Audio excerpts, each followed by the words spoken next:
नमस्कार। ये हो गई जीवन रेखा।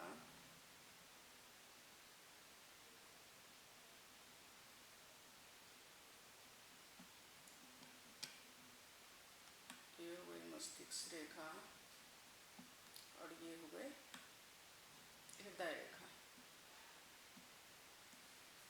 अब मैं आप लोगों को चामड़ योग के बारे में बता रही हूँ। यदि हथेली में उंगलियां, सारे फिंगर्स जो है, उंगलियां जो है लंबी होनी चाहिए, बिल्कुल लंबी लंबी होनी चाहिए,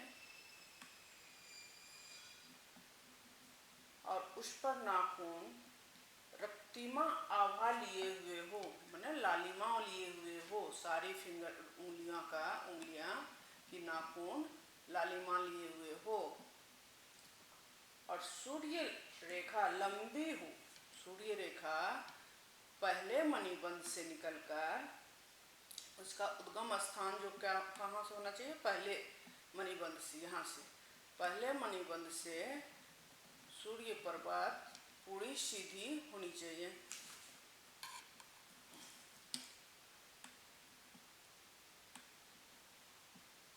पूरी सीधी होनी चाहिए। सूर्य पर्वत लंबी हो तथा उद्गम मणिबंध से हुआ हो। इसके साथ ही भाग्य रेखा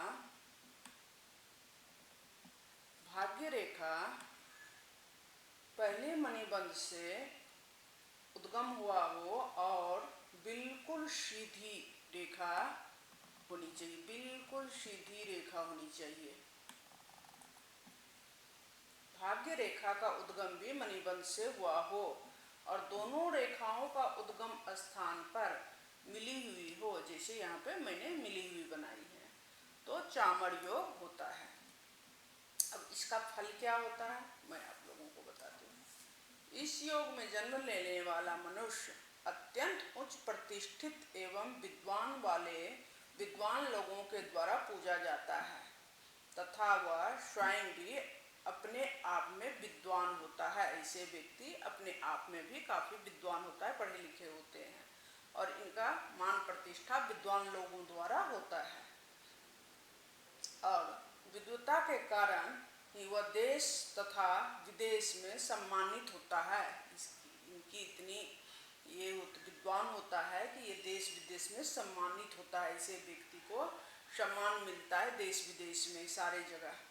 ऐसे व्यक्ति अपने में ही परिश्रम से सफल होता है। ये खुद की परिश्रम से सफल होता है। ये इनको जन्मजात कुछ भी नहीं मिलता, पैतृक कुछ भी नहीं मिलता, ये खुद की परिश्रम से सफल होता है और अपनी सफलता के बल पर यश उपार्जित करता है। ऐसे व्यक्ति अपनी सफलता के बल पर यश, मान सम्मान सब पाता है।